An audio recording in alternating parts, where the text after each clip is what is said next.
But today, primarily, we're talking about Oregon Pacific and Eastern, OP&E. And we have three speakers. Mel Gowing, who had quite a leadership role, I guess, in OP&E over the years, and other railroads. Let him tell his story.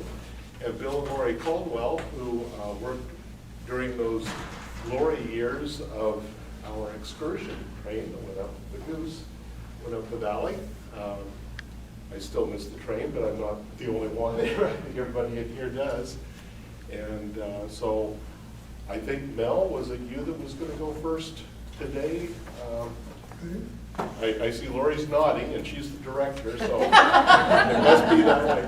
So Mel Gowing is going to present his part, and then we'll switch off a little later on. And thanks a lot. Try to stay in it. Sure. Okay. And if you have any questions along the way, I'm sure Mel would be happy to answer your questions. Well, Lloyd phoned me and said, would you like to share some of the experiences on the OP&E Railroad in my time? Well, my time of life now, that big dark hole called a memory is hard to reach.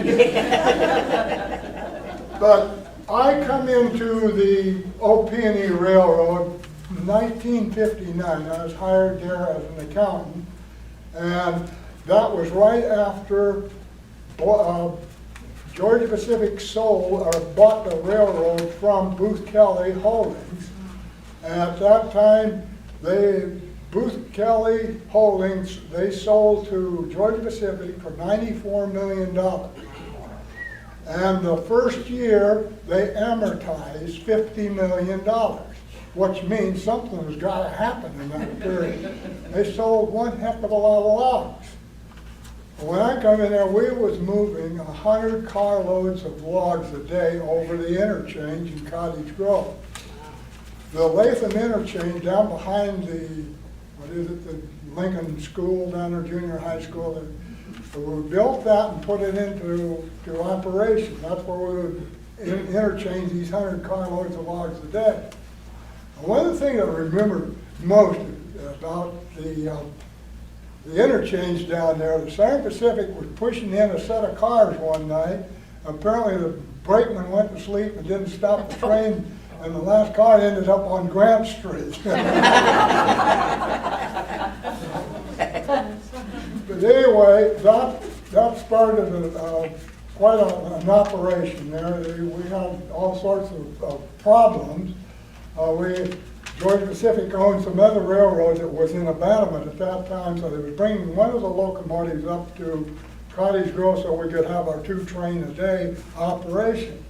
When at Roseville, California, apparently one of the locomotives pushed into a car and sideswiped it and was out of order. So the Southern Pacific, being generous as they are, loaned us a locomotive. We hooked on to the 100-car movement down in Latham Yard, started through Cottage Grove. We got to 16th Street, and the engine died on us. So we had 16th Street fell, Main Street fell, 6th Street fell, 4th Street fell, and I was in the office. I put the phone on hold. But anyway, we got by all of that movements and got the railroad going. We was running 2 train crews a day. The train crews at that time was mandated by the state of Oregon. You have to have a 5-man crew. Today, the Union Pacific is running the train up the Columbia Gorge with 2 men on it, pulling the 70 to 80 car trail. I love that money. So the log movement was big.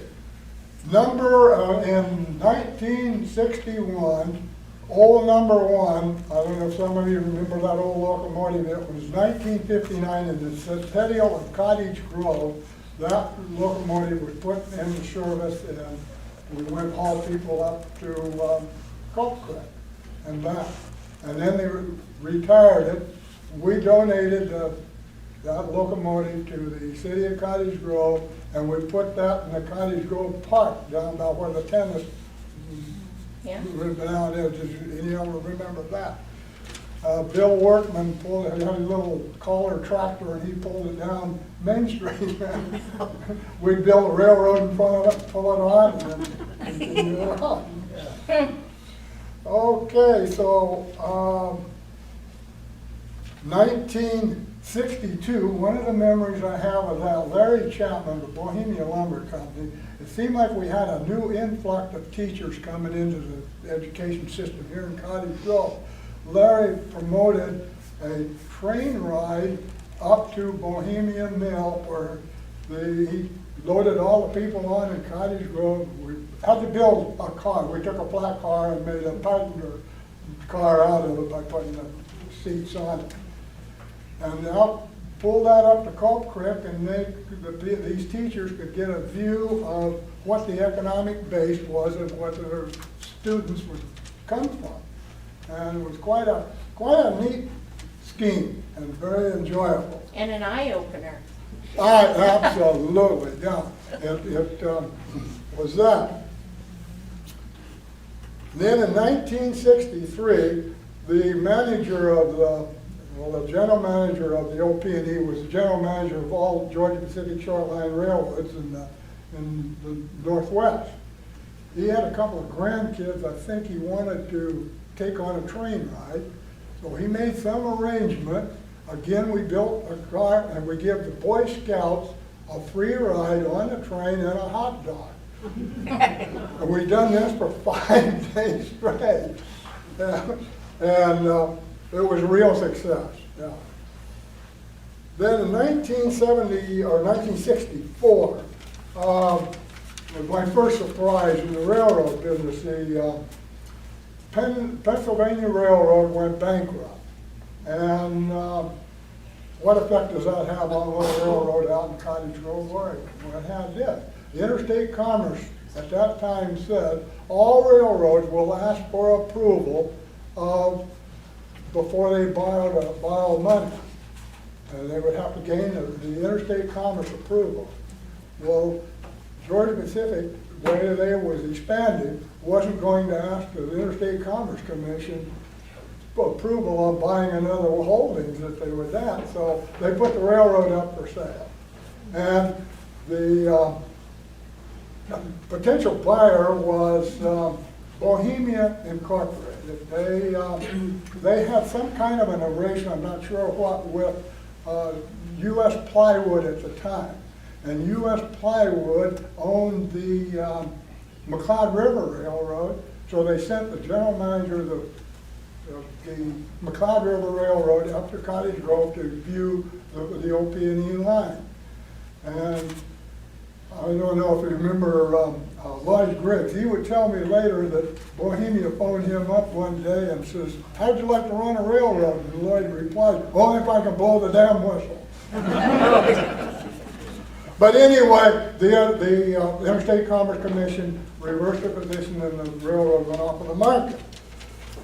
So then in 1967, I believe, like I say, that old dark hole of a memory, the Bohemia Mining Days Committee went to the OP&E management and asked if we would run a train for the Bohemia Mining Days during that time. So we put together some type of flat cars and we offered free train rides for the Bohemia Mining Days. Then, after that, I'm not sure who, approached the Southern Pacific to donate 3 coach cars to the Bohemia Mining Days Committee. I think this can be verified through some, Cottage Grove Sentinel, the newspaper. I think they have some kind of a record of it. Maybe some of you all remember that, who's connected with the Bohemia Mining Days. But anyway, that's how that got started. And then the years later, we continued to run the train free over Bohemia Mining Days. It was quite a boost to the community. I'm proud to be part of that. And 1970, the railroad went into for sale. And Brown River Investment Company owned by Willis Kyle and Bohemia Incorporated was the ones that purchased it. And all things kind of changed then. We had the old Mosby Creek branch, and we just moved logs. We took, that was abandoned at that time, and the Interstate Commerce approved the abandonment. And then Willis Kyle, being the good railroad man that he always wanted an excursion train, and this become a golden opportunity. He had the locomotive 19 and Wairika Western needed some repairs. At that time, we had on our staff, well, I always call it the encyclopedia of locomotive, of the trains, is Lorne Bruce Warner. So he went down, reflued the engine, got it up to date. We started putting together the trackage that we needed. We needed the balloon track at Bohemia. We needed a side track into the village green, and all of this was constructed. And that's how the Goose started. The present Goose of 1970. And then, like I said, that old memory kind of drives that. Do I have any questions at this point in time? Anyone want to? None? I probably missed one item there, that locomotive, where did it come from? Where did they restore it from or pull it? Which one, the 19? The one you just spoke of, yeah. The 19 Yeah. will come from the Wairika Western Railroad. Originally, it was built for a railroad in South, and they used to have a good history on that. And it was sold to McLeod River Railroad, and the McLeod River Railroad sold it to Wairika Western. Wairika Western used that in freight service until they acquired diesel locomotives. So they went down there to get it, bring it up here? Well, yes. And Mr. And- Kyle owned Wairika Western. And did you say something about balloon track? Yeah, What is that? that's one that goes around. You make a circle and you don't make a, you just continue movement. You go through and have to throw a switch and drive. And then you'd have to wire the train in Cottage Grove that there went around a balloon. Okay? So, yes, ma'am. We moved away in 1995, so I don't know what all's happened since. Is the Goose still running? I heard that it wasn't. You know, Is it still here? it is, but I can't lay a hand on it. In the Facebook, I got a notice one day where they were celebrating the 100th birthday of the 19th. So it's someplace, but I don't know what. Well, it went back down to Wairika. It went down to after Wairika, here. yeah. And I visited it a couple of times down there. They had a train station there with a big loop. And last time I saw it, they had it in the barn. They had the boiler torn apart for cleaning and recertifying. Yeah, they went over to But the company that owned the Wairika owned one or two other little railroad museums around the country, and they shut Wairika down. When the economy went down in '08, they stopped running, and after a year or two, they shut that down completely. So I don't know if she's still in the barn there or if she went somewhere else. yeah, I'm not sure. It's hard, I understood it was going to Eastern Oregon over to Enterprise where they was running a train up to Joseph, but, yeah, can't find. 4 years ago, there was a lot of information on the internet about the OP&E Railroad. Now it's just a small little land. Now, while it was down there and running, they had a big water tank up there on the stand, you know, and they had it all labeled up there, old number 19, just like they had in the movie with Lee Marvin. Oh, that was at Wairika? Yeah, when it was at Wairika, they painted on the thing, you know, old number 19. Was that the same water tower that was here during the movie that was made? Yeah, it looked like that. So they made it, so, you know, kind of pantomime what was in the movie a little bit. Oh. Oh. Well, anyway, Ms. Laura Lee, you was gonna cover all Yep. of the passenger business, right? Well, I don't know about all of the passenger business.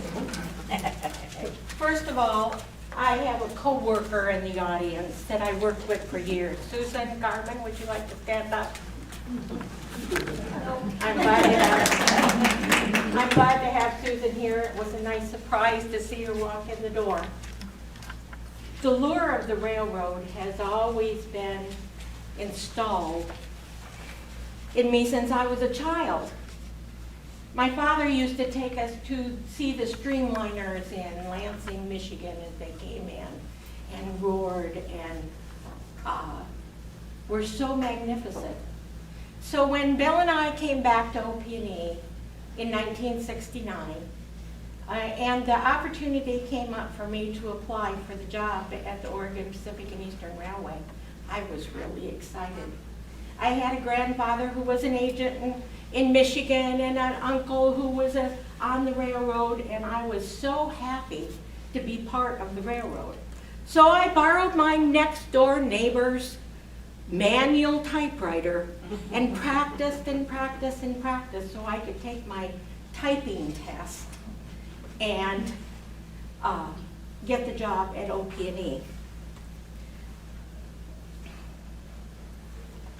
Phyllis Moody at that time was agent of the railroad, and I believe, Mel, that you were the manager by that time and the controller.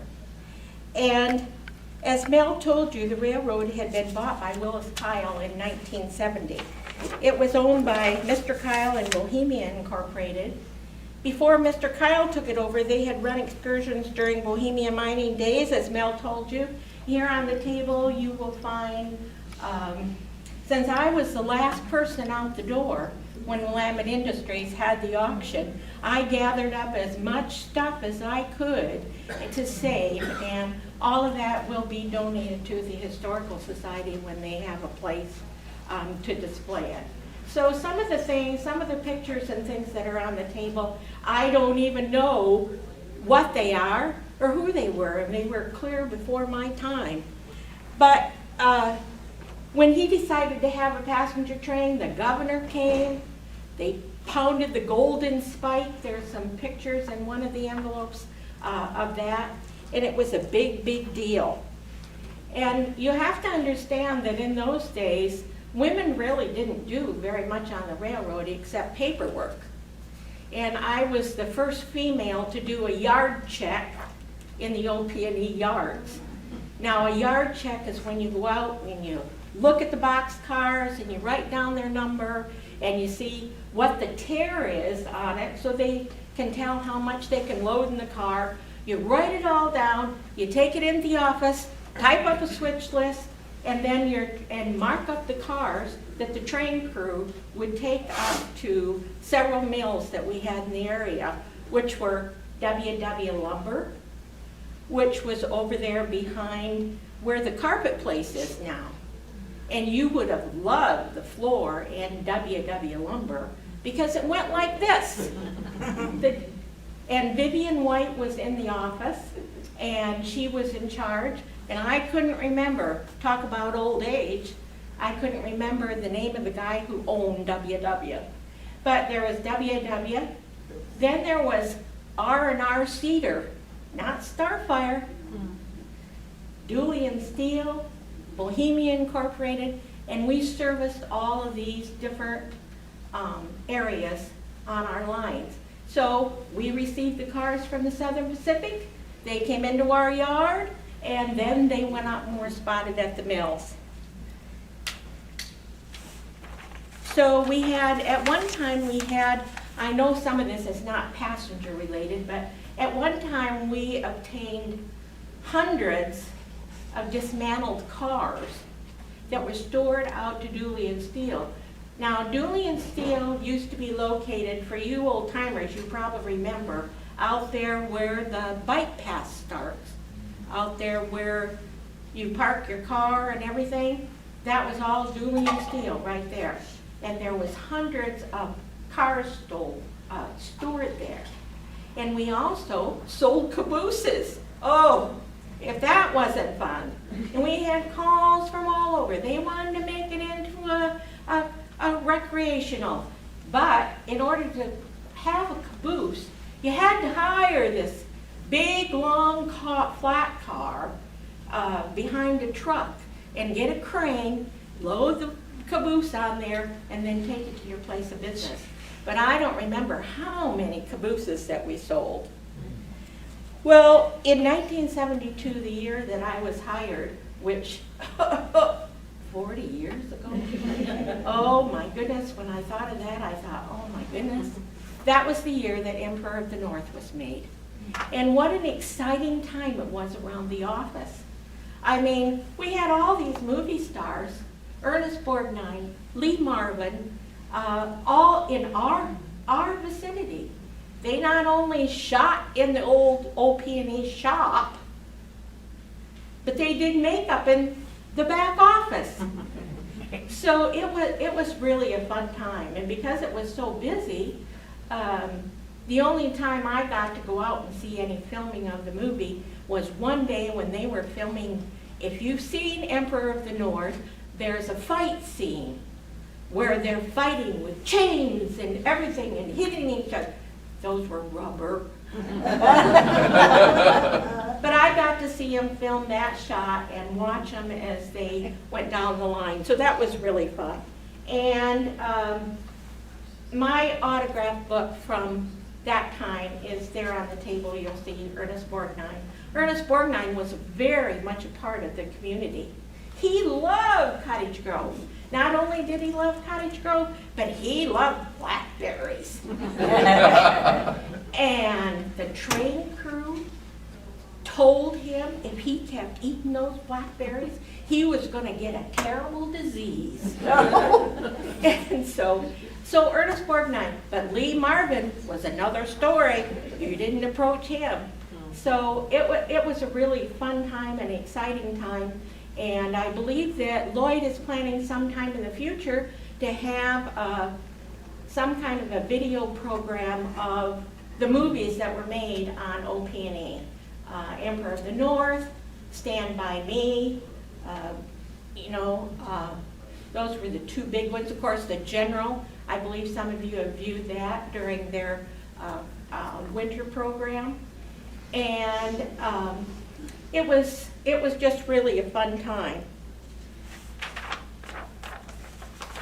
And he also loved to bowl. And he spent a lot of time at the Village Green. I think Ernest actually stayed there. Anyway, to get back to the passenger train, we mailed thousands of brochures all over the United States. We had a contract with the brochure service. A lot of people think that OP&E is no longer here because they didn't advertise. Wrong. Mr. Kyle spent thousands of dollars advertising the Goose and to get people to come. And I hate to say that one of the reasons, that the community really didn't, it was too expensive to ride the Goose. So most of our passengers that came were from out of town. But we did a lot of fun things. We used to do charters. The Rocky Mountain Oyster Club chartered the train several different times. And the University of Oregon Alumni Association chartered the train. Now, when they chartered the train, it was a different story. They not only wanted to charter the train, but they wanted to have food in each car. So in each car, each passenger car, there is, right at the end car, you could flip them down and make a table. So in each car, we set up food in each car. So here we have a whole train load of alcoholic indulgers and who were going from car to car, getting their different food from each car, drinking their alcoholic beverages.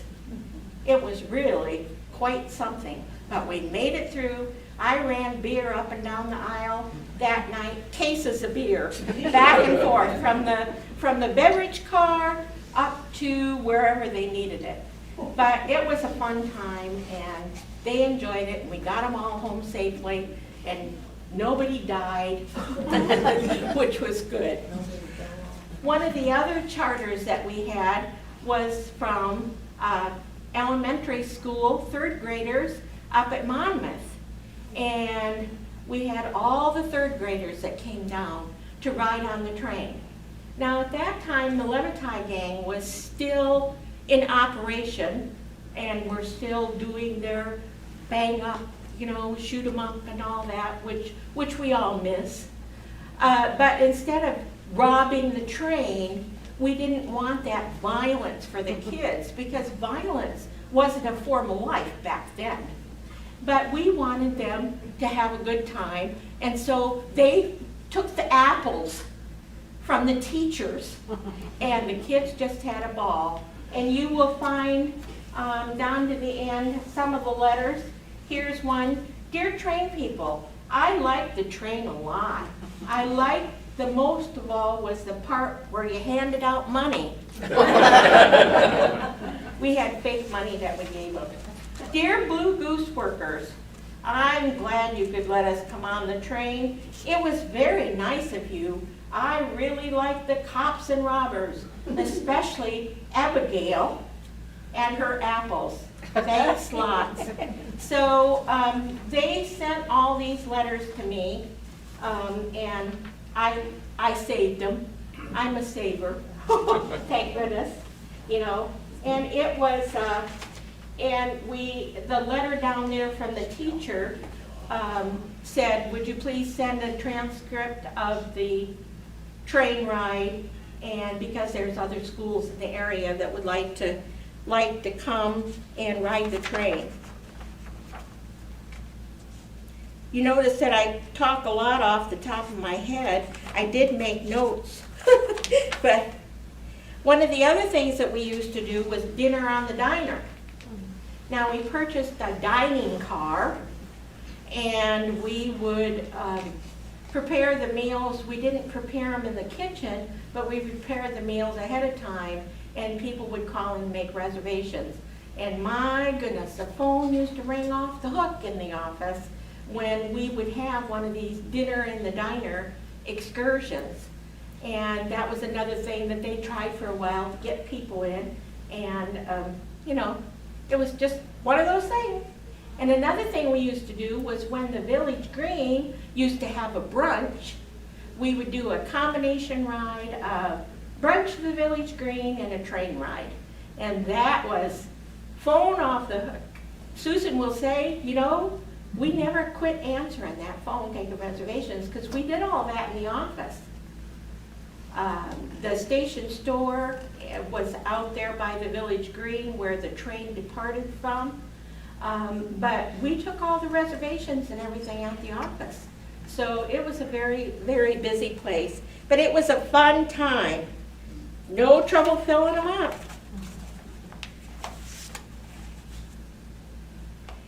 One thing that Mel noted is that, and a lot of people do not know, is that short line railroads are governed by the same rules that any large railroad is.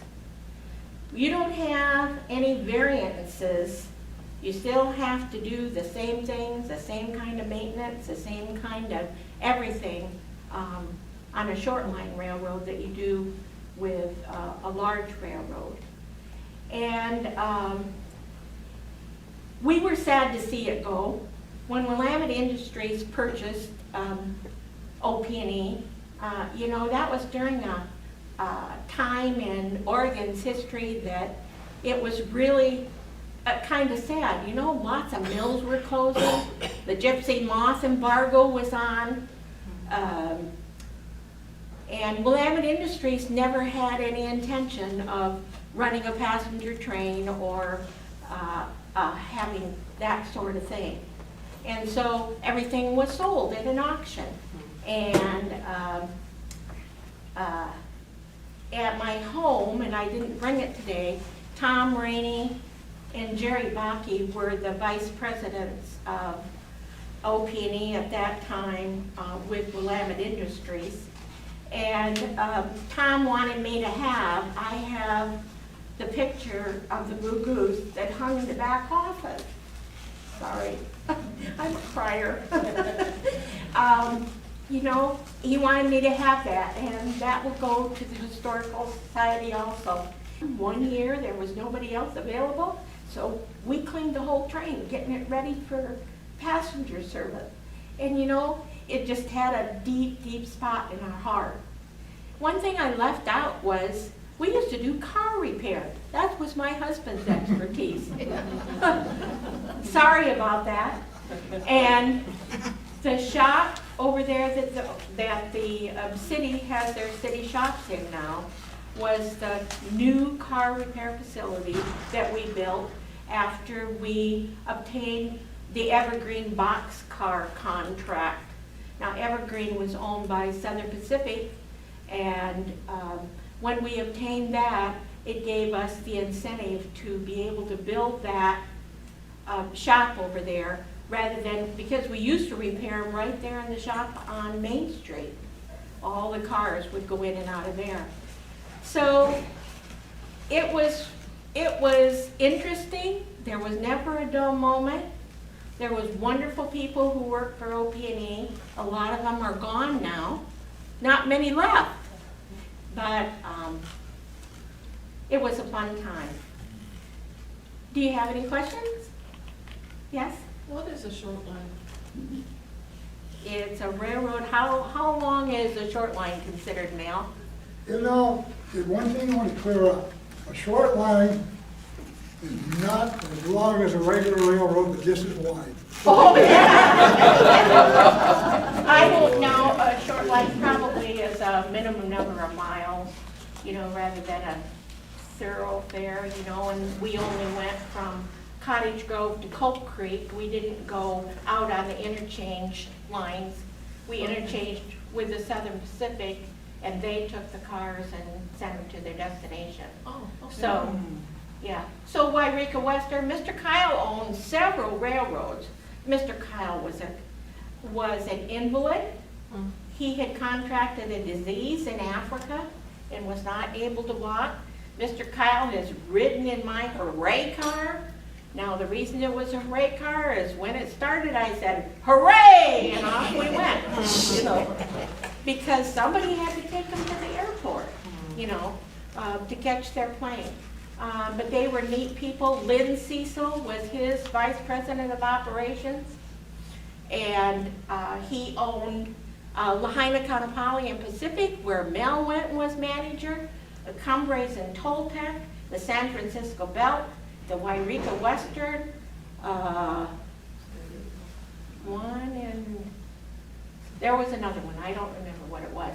But he owned several railroads all over the United States. And someday, when you're off in another state, you might see OP&E passenger train cars, because one set of cars went to Galveston, Texas, I believe, and went there to be used in their passenger service. Mr. Kyle was always buying and refurbishing at the lowest price. Now, he was a very wealthy man, but everything was get by with what you can and do it right, you know. So when Bill was hired, my husband was hired at OP&E, that's what he did. He scraped paint in the new passenger cars that had come in to get them ready for passenger service. Hi. How'd they come up with the name Blue Goose? Oh. Do you know that now? That was Wairika Western. Wairika Western? Yeah. I don't know, you know, when you start an operation, I do house sitting and pet sitting. I came up with a logo for my business, and, you know, they needed something, and so they came up with a goose. The goose never did fly very fast. Yes. There was in Southern California a Blue Goose Industries down there that was largely agricultural, so I don't know if there's any tie-in. By the way, Mr. Kyle owned a steel company too in Fresno. I forgot about that. So, anything else? I have several. I hope I can answer them. When you talked about being the first female and doing the yard check, I was going to ask, previously, where was that yard located? I was kind of assuming the Right city there yard. at the 10th Street. Right at the office was at 10, on 10th Street, and it was right there. Okay. And the Southern Pacific sat on the corner where 7-Eleven is. And then the yards were all, where Bohemia Park is now, that was all the OP&E lines. Yeah.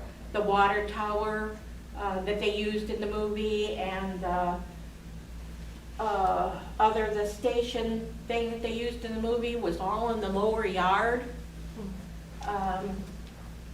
All the lines that the cars were stored on there at the OP&E or interchanged from the SP run right parallel to the SP tracks.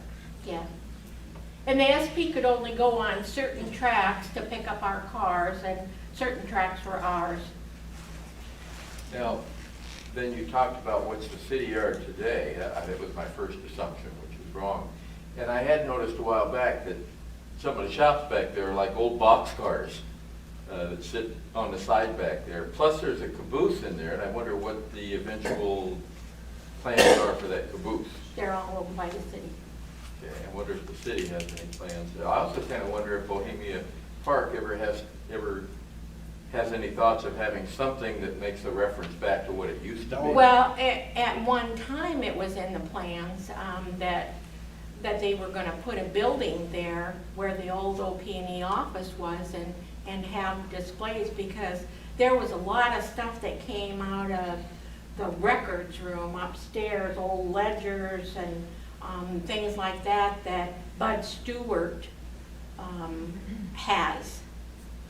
And, you know, whether it'll ever happen in my lifetime, I don't know. I might be able to help answer that. If anybody else has any fresher update, please share. But what Fay has in mind for the rest of Bohemia Park is still to build a building. At one time, that was going to be to house the Historical Society and the Gold Mining Museum, and then a new thing that's not in Cottage Grove yet, which kind of celebrates the whole timbering industry. This gets back to what Stub Stewart had wanted when he kind of got Fay involved in building this. You know, I guess I have to back up a little bit. Stub Stewart was on the State Parks Commission for a long, long time, and he was involved in building a lot of parks in the state. And very few people know that, but this legacy kind of got passed down to Fay, and Fay has been the driving force in building Bohemia Park. But they're still planning to build what I would consider kind of a museum-like building. But it's going to be for multi-purpose, but now they've purchased the Boots and Sandals barn, which is being renovated right now. So we lost one barn, but we're not losing another one. And when that is finished, then the Gold Mining Museum and the Historical Society will move over to 10th Street. This will relieve a lot of pressure for a building that just can't be built big enough to house so many historical entities. And so I think what the focus will be now is more on what Stubbs' desire was, to add a little bit of a historical perspective to all of the timbering and milling that went on in Cottage Grove. And that's like the mining industry is just one industry, but logging and that, and sometimes that needs to be explained because there's so many people that don't understand logging. It's like that's a really dirty word. And I think if they understood better, and with modern logging practices, might understand where our future ought to be other than where it is right now. I think that's what's coming up next, is to kind of explain that. So I hope that kind of helps. And that building is kind of planned that if you go into the first entrance, which would be the north entrance, as you pull through the parking lot over there at Bohemia Park, that there'll just be a building that's right straight ahead of that entrance there. So where is the Bohemia Park? Well, it's at 10th and Main. Okay, got it. So if you drove down Main Street and go over the tracks and turn right, you'll see it. It's just, it's awesome. If she lived here before, she would know where all the train tracks and stuff used to be. Yeah, You'll 10th and remember. Main, I got it. You will remember that that was the OP&E Yeah, yard. yeah. You'll remember that. Okay, you still have more? I got two more questions. Before Willamette bought the line, was the passenger service making any profit at all? No. Did ever make any money? The liability insurance on running a passenger train is astronomical. You would not imagine how much it costs you to ensure the fact that your passengers are safe, and that was the biggest cost, I believe, on the railroad, you know. We live up in Shed, and we're right next to the tracks. We see freighters go by all the time, as well as passenger.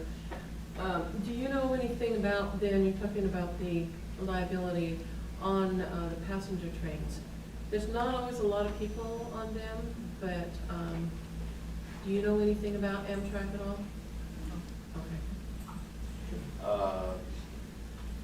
That recent tragedy back east, and I did hear some things about there's some kind of, I think, a federal limitation, a cap on liabilities. The possible cost that would normally happen far exceeds what the federal cap is, as I recall. I have one last question. Yes, sir.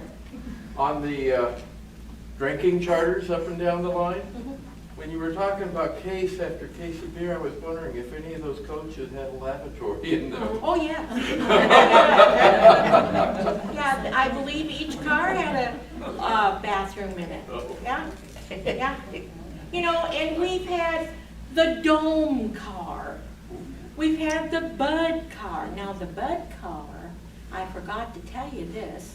One day, the train crew said I could go along, and I believe it was Quentin and George, and they were driving the car up the tracks, and they ducked down as we went by the maintenance away crew, and I was driving the train.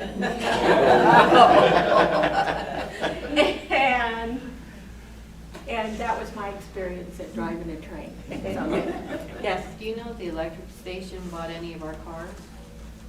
I believe the cabooses that were up there were bought from OP&E.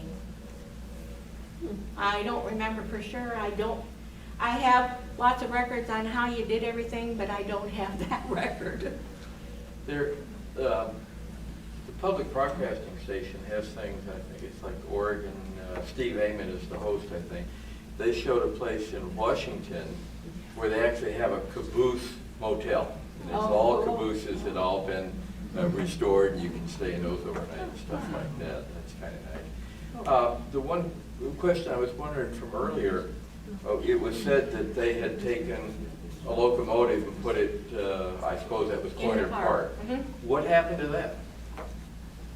It went to, didn't it go to back to the No, owner it in Goose was, Bay? it was down in, off the Village Green when we had the museum out there. See, now we had the I don't know museum. where it disappeared to. Yeah, we had the museum at, in back of the station store Yeah. at the Village Green, that you could go through. And I got to type all of the little things that went on the pictures. I went in there one night. Jeff Keenan was our curator, and he would, this is the way his recording was. That is to say, that is to say, that is to say, that is to say. So all of those little tags that were on all the pictures, Jeff Keenan. And I believe I have Jeff Keenan's book at home also. I didn't realize I had it, but I have that also. And the museum was sold, and the locomotives that were all there went, and yes. Well, when did OP&E start here? Well, I brought this. We heard when you folks began, but when did it actually? It says, when in did- 1902, the Oregon Securities Company put up the necessary financing for the construction of the Oregon Southeastern from Cottage Grove to Route River Valley to its headwaters and on into Champion Basin. The city and local mill owner provided free land for a terminal yard in Cottage Grove. This railroad was built to accommodate the mines. October 14th, 1912, the Oregon Pacific and Eastern Railway Company was incorporated and acquired the Oregon and Southeastern. In 1917, J.H. Chambers, a Cottage Grove lumberman, gained control. The line was essential to his logging operation on Round River. In 1924, the Anderson Middleton Company took over the management and began cutting its holdings on Round River. In 6 years, they were bankrupt. November 6, 1937, George Gerlinger was appointed receiver, and occasional freight clattered up the rails. April 1st, 1940, the railroad was reorganized. By 1941, they were back to a freight a day. World War II was an added incentive as mills worked overtime to turn out lumber for Lend, Lease, and the armed services. In 1946, Booth Kelly Company acquired the railroad, putting the Mosby Creek line in 1950 to remove their timber. Georgia Pacific Corporation acquired all of Booth Kelly Company holdings in 1959.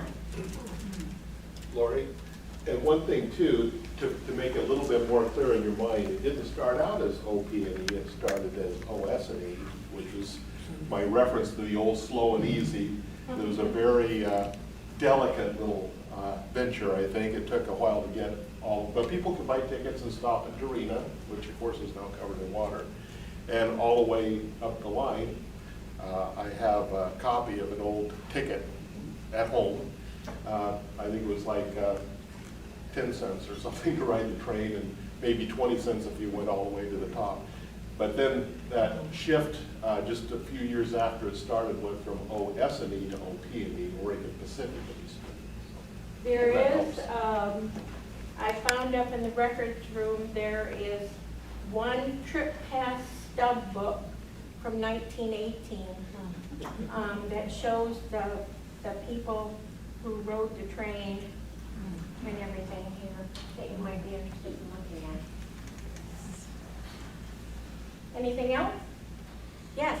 I was wondering how many people here actually rode the train at one time or another? Oh, most of them. Wow. Big deal. Yeah, that's me. That's me. Well, it's been wonderful. Thank you for letting us come and share our memories. Like I said, and like Mel said, as we get older, they get not so clear, and we just love being able to share them with you.